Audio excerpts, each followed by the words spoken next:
ನಂಬಿಕೆಯೇ ಗೆಳೆತನ.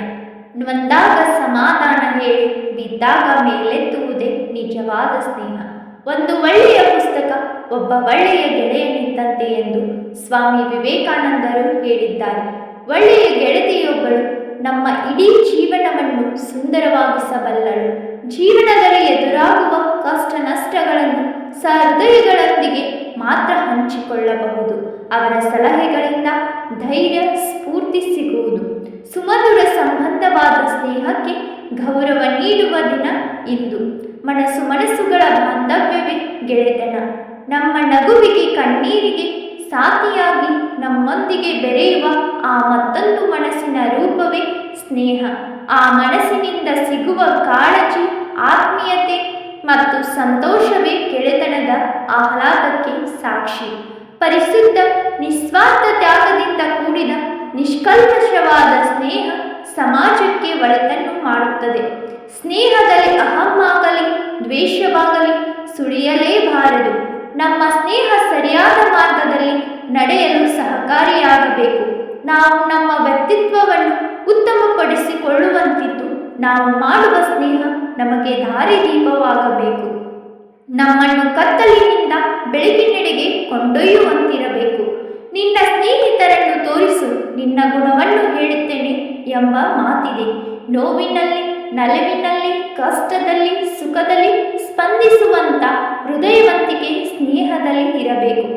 ಕಷ್ಟದ ಸಮಯದಲ್ಲಿ ಸಹಾಯ ಹಸ್ತ ನೀಡಿ ಧೈರ್ಯ ತುಂಬಿ ಎದೆಗುಂದದೆ ಮುನ್ನೂಕಿಸುವ ಸದ್ಗುಣ ಸ್ನೇಹಿತರಲ್ಲಿರಬೇಕು. ಕೆಲವೊಮ್ಮೆ ನಾವು ಕಷ್ಟವನ್ನಾಗಲಿ ನೋವನ್ನಾಗಲಿ ಮನೆಯವರೊಡನೆ ಹಂಚಿಕೊಳ್ಳದೆ ಆತ್ಮೀಯ ಗೆಳತಿಯರೊಡನೆ ಹಂಚಿಕೊಳ್ಳುತ್ತೇವೆ.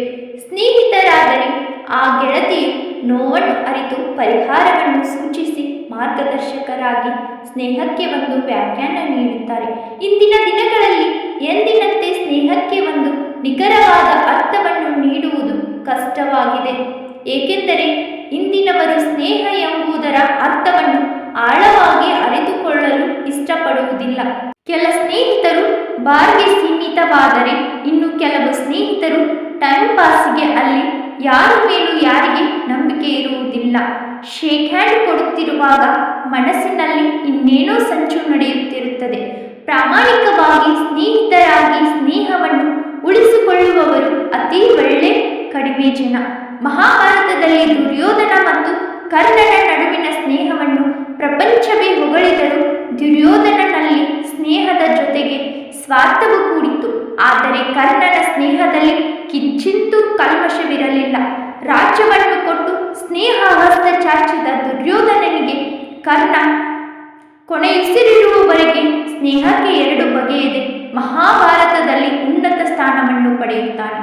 ಪಾಂಡವರು ನಿನ್ನ ಸಹೋದರರು, ಅವರೊಡನೆ ಯುದ್ಧ ಬೇಡ, ನೀನು ದುರ್ಯೋಧನನ ಪಕ್ಷ ಬಿಟ್ಟು ಬಾ ಎಂದು ಶ್ರೀಕೃಷ್ಣ ಕರ್ಣನಿಗೆ ತಿಳಿಸಿದಾಗ ಕರ್ಣ ಸ್ನೇಹಕ್ಕೆ ದ್ರೋಹ ಬಗೆಯದೆ ದುರ್ಯೋಧನ ನನ್ನ ಆಪತ್ತಿನ ಸಮಯದಲ್ಲಿ ರಾಜ್ಯ ಕೊಟ್ಟು ಸ್ನೇಹ ಹಸ್ತ ಚಾಚಿದ್ದಾನೆ, ಅವನಿಗೆ ಮೋಸ ಮಾಡಲಾರೆ ಎಂದು ತಿಳಿಸುತ್ತಾನೆ.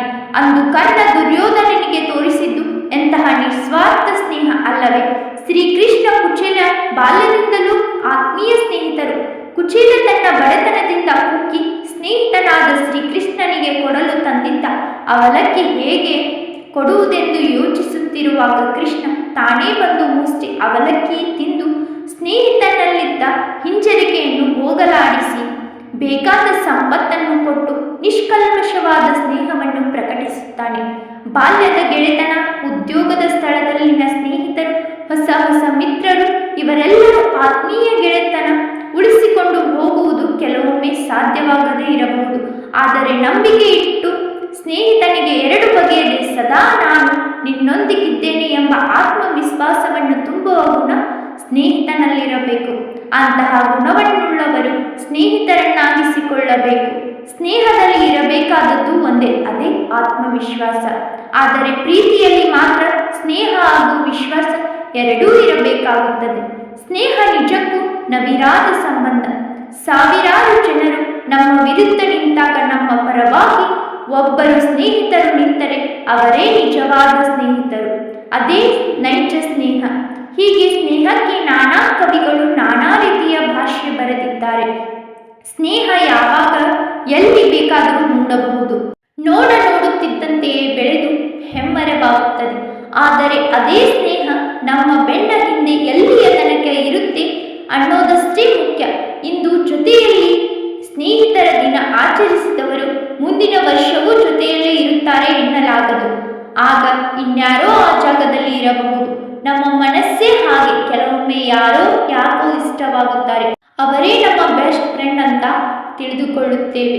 ಅಂಥವರ ಜೊತೆ ಎಲ್ಲವನ್ನು ಶೇರು ಮಾಡಿಕೊಳ್ಳುತ್ತೇವೆ. ಆದರೆ ಅವರು ಮುಂದೊಂದು ದಿನ ಕಾರಣ ಹೇಳದೆ ಕೈಕೊಟ್ಟು ಹೋಗುತ್ತಾರೆ. ಆಗ ಅದೆಷ್ಟೋ ನೋವು, ಅವಮಾನ ಅನುಭವಿಸುತ್ತೀವಿ. ಈಗಂತೂ ಕಾಲ ತುಂಬಾನೇ ಬದಲಾಗಿದೆ. ಸಾಮಾಜಿಕ ಜಾಲತಾಣಗಳು ಗೆಳೆತನ ಸಂಪಾದಿಸಲು ಸಾಕಷ್ಟು ದಾರಿಯನ್ನು ಮಾಡಿಕೊಟ್ಟಿವೆ. ಇಂದು ಕಾಲ ಬದಲಾಗಿ ಜೊತೆಗೆ ನಾವು ಬದಲಾಗಿದ್ದೇವೆ. ಲೆಟರ್ ಬರೆಯೋಕೆ ಟೈಮ್ ಇಲ್ಲ, ಫೋನ್ ಮಾಡೋಕೆ ಕರೆದರೆಗಳು ವಿಪರೀತ ಏರಿಕೆಯಾಗಿವೆ. ಹೀಗಾಗಿ ಜನರಿಗೆ ಅಂತರ್ಜಾಲ ತಾಣಗಳು ಕಡಿಮೆ ಖರ್ಚಿಗೆ ಲಾಭದಾಯಕ ಎಂಬಂತೆ ತೋರುತ್ತಿವೆ. ಫೇಸ್ಬುಕ್, ಟ್ವಿಟರ್ ಖಾತೆ ತೆರೆದು ಅಲ್ಲಿರುವವರಿಗೆ ರಿಕ್ವೆಸ್ಟ್ ಕೊಟ್ಟೆ ಆಯಿತು. ಕೆಲವೇ ಕ್ಷಣಗಳಲ್ಲಿ ನೂರಾರು ಸ್ನೇಹಿತರು ನಮ್ಮ ಸುತ್ತಮುತ್ತ ಹುಟ್ಟಿಕೊಳ್ಳುತ್ತಾರೆ. ಆದರೆ ಇವರೆಲ್ಲ ನಮ್ಮ ಬೆಸ್ಟ್ ಫ್ರೆಂಡ್ಗಳಲ್ಲ. ಸಾಮಾಜಿಕ ತಾಣಗಳು ಇಂದು ಸ್ನೇಹವನ್ನು ಬೆದರಿಕೆ ಮಾಡುವ ತಾಣಗಳಾಗುತ್ತಿವೆಯೇ ಹೊರತು ಒಳ್ಳೆಯ ಸ್ನೇಹಿತರನ್ನು ಸೃಷ್ಟಿಸುವ ತಾಣಗಳಾಗುತ್ತಿಲ್ಲ. ಜೀವನದಲ್ಲಿ ಸ್ನೇಹಿತರ ಜೊತೆ ಕಳೆದ ಅಮೂಲ್ಯ ದಿನಗಳನ್ನು ನೆನಪು ಮಾಡಿಕೊಳ್ಳೋಣ. ನಾನಾ ಕಾರಣಕ್ಕೆ ಮನಸ್ಸಿಗೆ ಹತ್ತಿರವಾದ ಗೆಳೆಯ ಗೆಳತಿಯರಿಗೆ ಹೀಗೆ ಎಲ್ಲರಿಗೂ ಈ ದಿನದ ಶುಭಾಶಯಗಳು.